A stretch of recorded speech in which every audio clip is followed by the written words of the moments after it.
Hello, I think that we're live and I'm going to have a quick check just in case.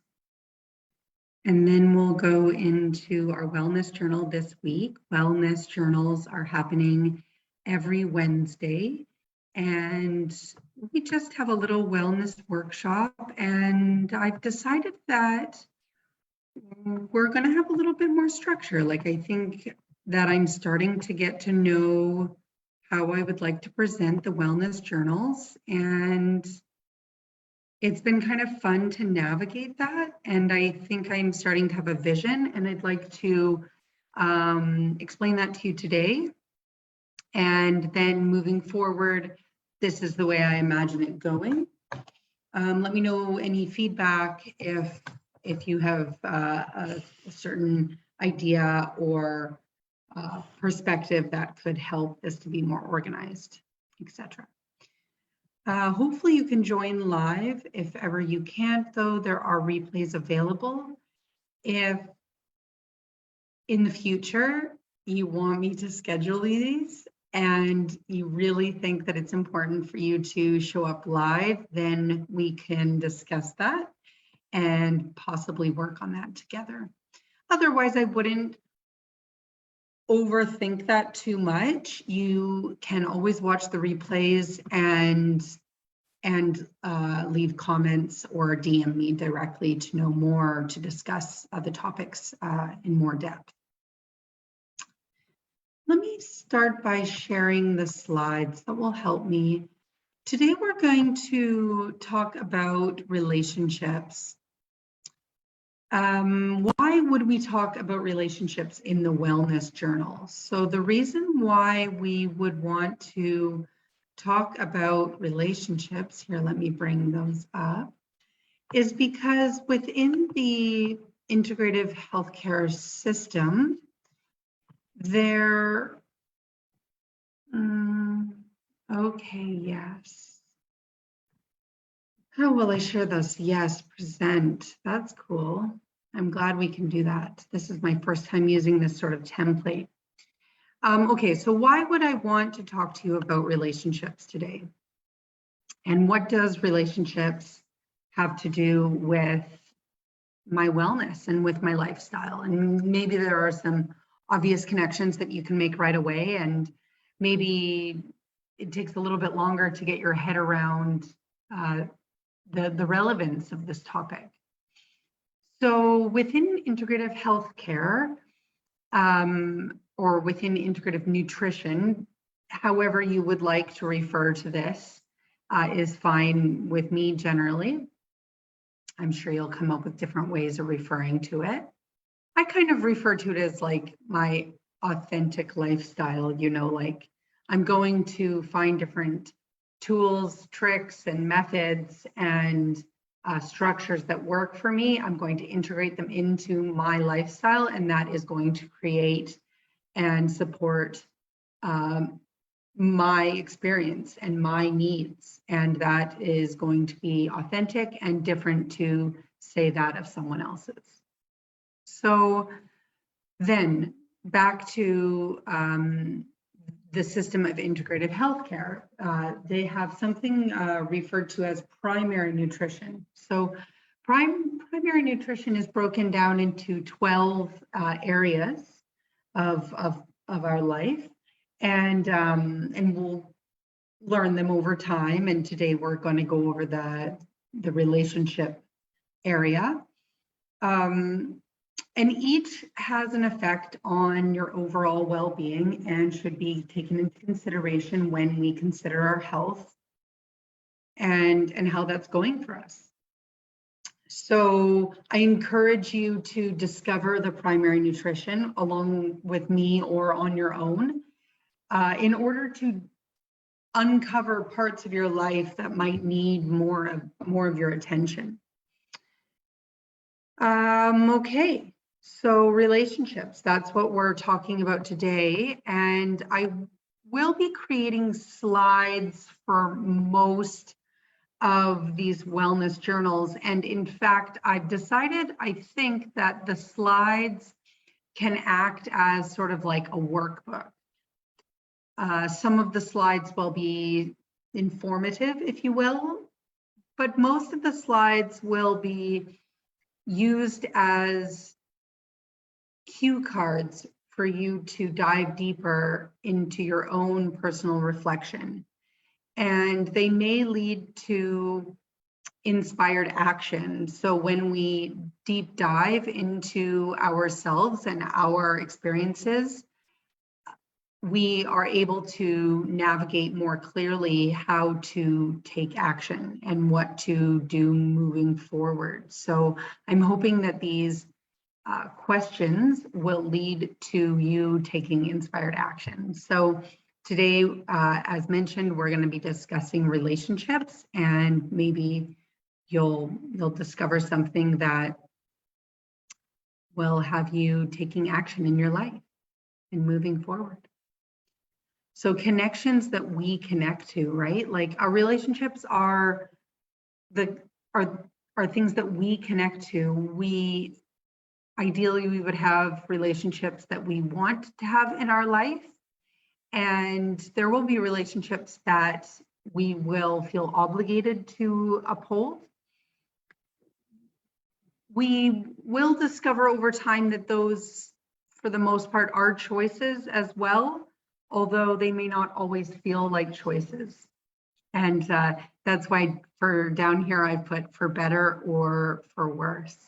So sometimes our relationships cannot always be good for us or always be healthy and balanced. So if that's the case, then how can we either create a balance in that relationship or possibly step away from that relationship? I think that that's something that sort of could be navigated in the future.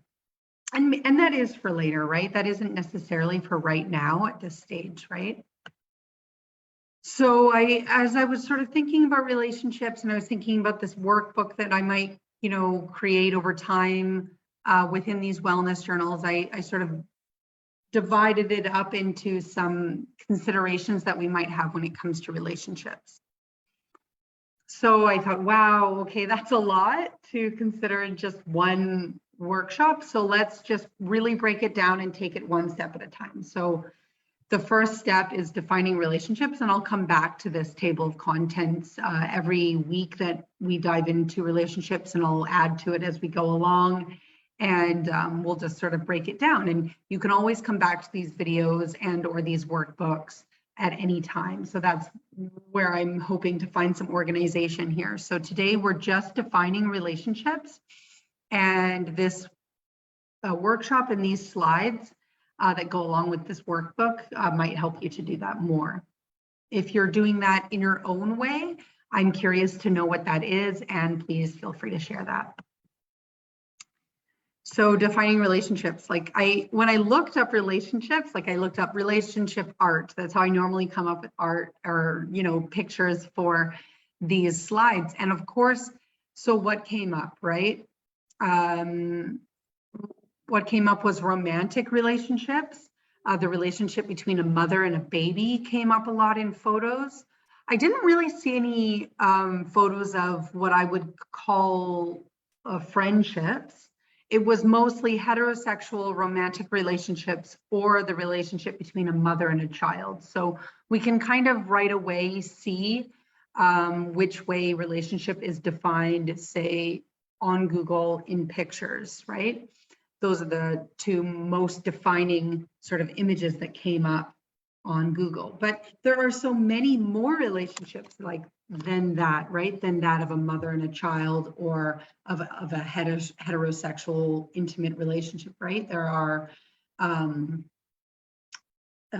platonic relationships, of course, relationships between extended family members or chosen family members, family that you've chosen to have in your life for long periods of time, that of a stepchild or of a partner, or of a really long-term best friend. And even those relationships could be more long distance, or friendships that don't require a lot of attention, but that have a way of maintaining themselves. Other relationships that may be alternative or new even to you, or unexpressed for very long periods of time, and that you've met and that you've had some shame around, or some secretiveness, right? So there are all kinds of relationships that come with all sorts of underlining emotions. I would encourage you to just take stock of the types of relationships that you have in your life and their value. So for me, for example, I live abroad, so keeping in touch with my family back home is very important to me, and I need to dedicate time to that each week, deciding how much time I have to dedicate to that, and creating ways in which I will be able to make that possible. So there's the time difference to keep into account of my scheduling and their scheduling, the energy that I have at that time of day. For example, for me, it's evening time to call back home. So the idea of engaging in a big, rich conversation right before bedtime is complicated for my bedtime routine. And I needed to, at some point, share that with my friends and family back home, letting them know why I might not be able to dive into a long conversation with them at a time that suits them, like this. So different things to consider about your relationship. I also remember my therapist one time saying to me, in response to the idea of me maintaining these relationships back home, she mentioned to me, that must be ungrounding for you. And I didn't know what she meant at the time, but I can see it now, as I was trying to maintain relationships that were no longer in my present life.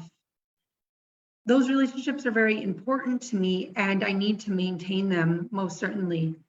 But if they're taking up so much of my time that I'm unable to then give to my local community and fulfill my in-person relationships, then possibly that might have me feeling unfulfilled or ungrounded in my current, present, local life. And how can I divide that time and energy accordingly so that I could possibly have both relationships? If I find that I am unable to have both types of relationships, I need to take a step back and come up with ways in which I am able to do that, and possibly communicate with the people that I already have relationships with so that their expectations will be in the right place. If I need to scale back, or maybe communicating boundaries around new friendships that I have. If I need to meet up with my family on a Sunday night every week, and it's a ritual that I have that's really important, which means that I can't meet them for Sundays dinners or whatever it might be, right? Just sort of discovering what's important within my relationships has been something that I've needed to do now that I live abroad, or now that I'm in a full-time relationship that takes up more time, or now that I have a full-time job that maybe has me working away out of town, or working remotely.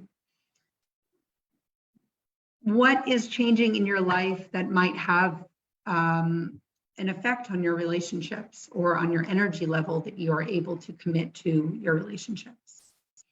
So that's some of the questions that I want us to reflect on when defining relationships. What came to my mind when I considered defining relationships was something that was said to me by a classmate of mine during my yoga teacher training, actually.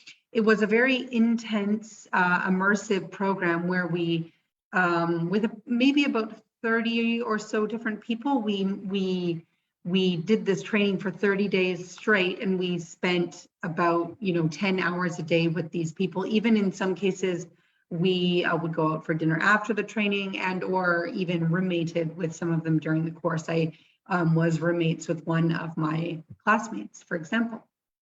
So a lot of relationships were happening, and they were quite all-encompassing and diverse, and you could tell right away some people that you would like to hang out with more and some people that you knew that you wouldn't want to. And that might even come up for you and be worthy of some journal time, right? Like, why are we drawn to certain people and what are we hoping to get out of certain relationships? What are red flags for us?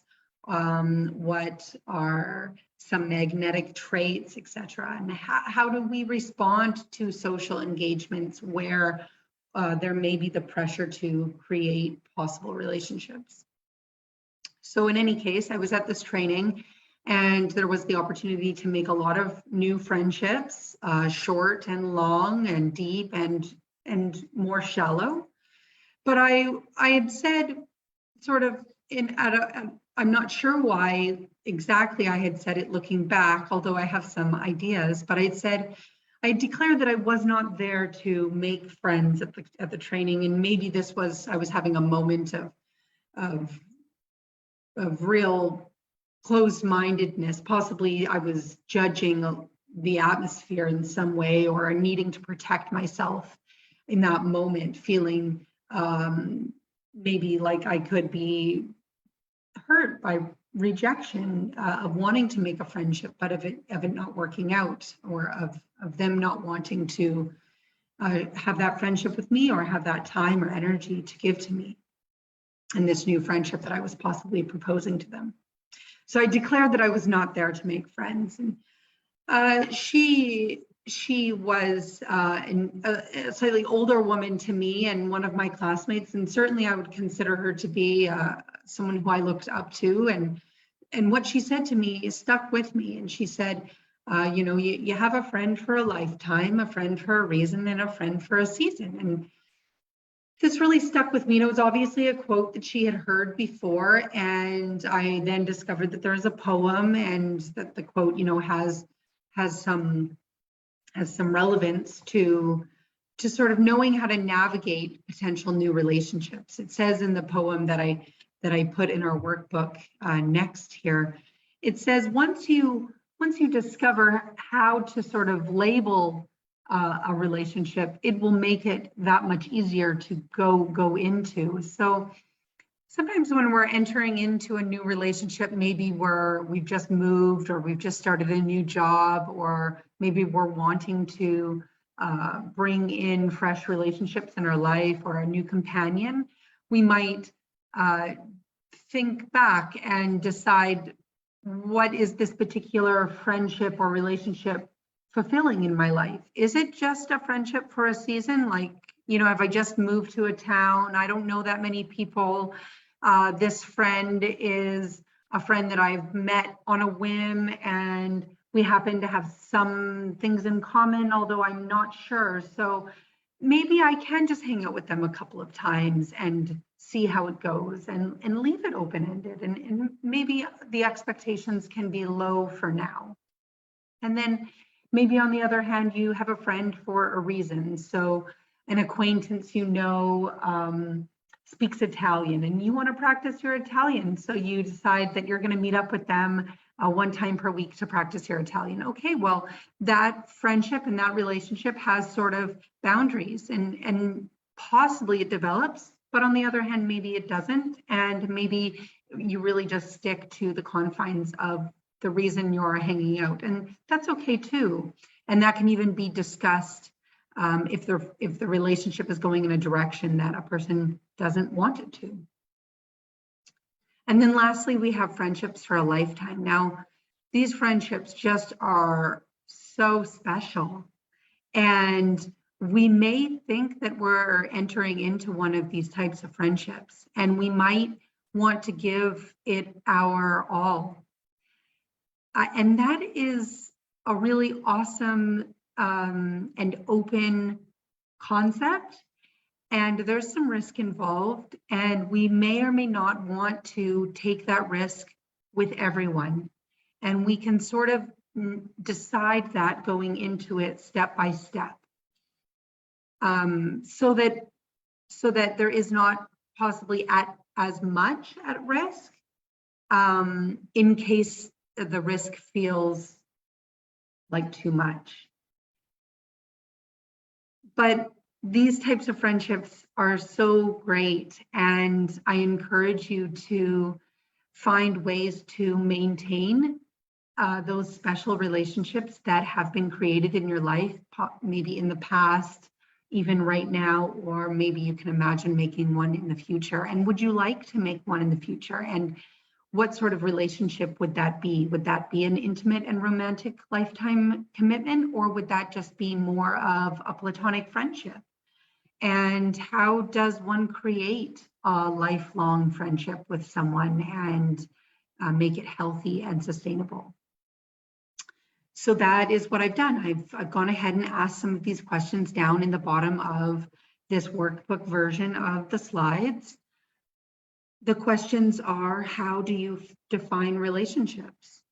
What sort of relationships? I'm going to need to edit the slides, but nevertheless, what sort of relationships are you currently, do you currently have in your life?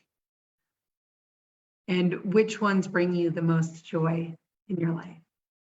And, you know, which ones are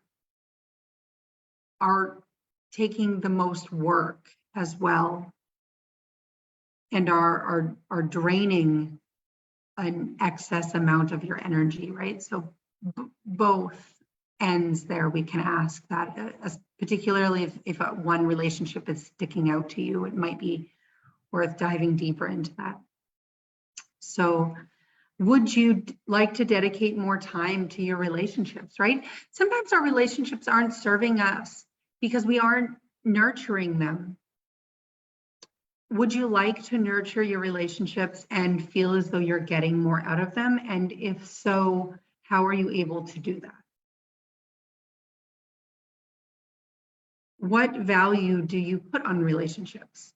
Like, hey, maybe you consider yourself to be an introverted person.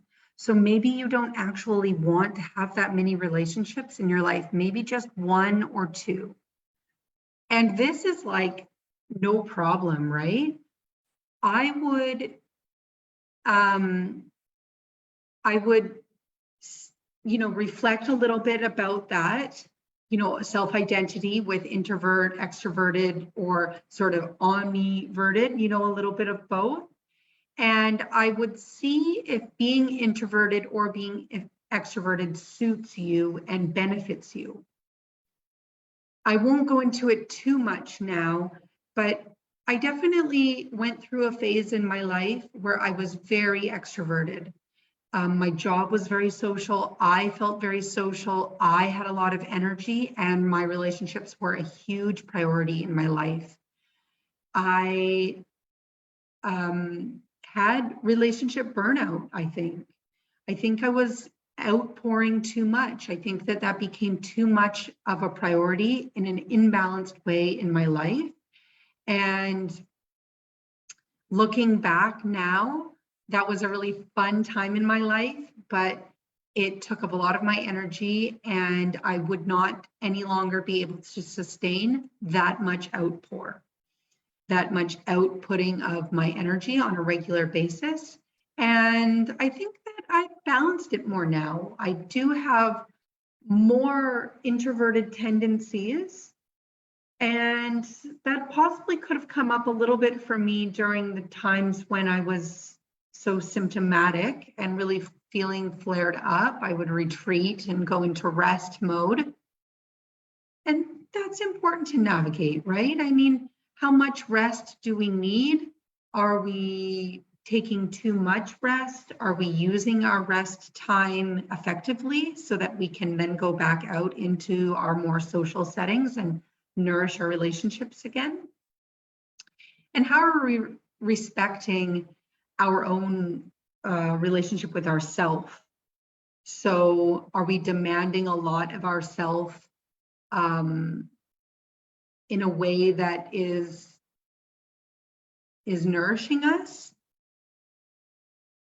Or are we sort of disconnecting from our needs with regards to relationship? That could be the relationship that we have with ourselves, or the relationship that we have with others. And lastly, are you willing and able to create new relationships? So I thought about this when I was thinking about the relationships, the training, right? And I definitely said to myself at different times in my life, I don't have time for more friendships, or I don't have time for more relationships. And okay, that might be true. And if that's true, well, then I need to take a look at why that might be and if that is serving me. I think about that because, again, relationships are on a spectrum, right? Some are deeper and some do require more of our time. And then some relationships are really just like, can we be pleasant at work and set healthy boundaries in those relationships? Can I, have a relationship with my mother and still possibly make time for my father, whom is now separated from my mother? Can I, still be friends with this ex-boyfriend and maintain this relationship at the same time?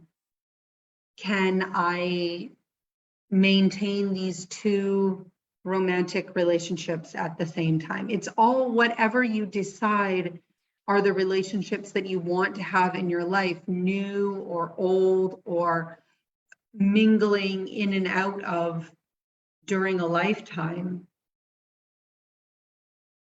How can they be defined or labeled, or sort of how are you able to take a step back from them to put some boundaries possibly in place and look at them more carefully so that we're sure that we're not having exaggerated feelings in any one way? So sometimes I notice that in new relationships, I might have anxieties or nervousness around how much is expected of me, or possibly that I want to people please them or overextend myself, or maybe even disregard or reject them or the possibility of that relationship before it's even begun.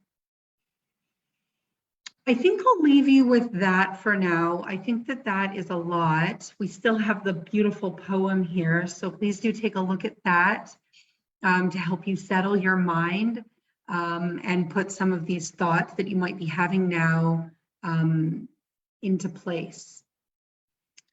And let me know what your thoughts are on relationships and how this workbook has gone for you and or workshop. Yeah, let's continue the conversation. The workbook and this discussion will continue within the wellness journals, and we'll just go down this list of considerations. Now that might be mingled, right? Like next week, we may not talk about relationships. Next week, we may talk about finances or career or home cooking, but they're all the pillars of integrative healthcare. And there are 12 of them. And again, if you would like to know more, let me know that and I can send that to you, but you can also look it up on the internet, and or you could look it up in previous wellness journals. I've gone and spoken about it. That's it for now, guys. I hope that you have a great week, and I'll see you on Friday for our 15 minutes of movement. I'm getting better at that. 15 minutes last week was somewhere around 20 minutes, so we're getting pretty good at that. So hope to see you there. Otherwise, in the replays, anytime that you have the time. Bye.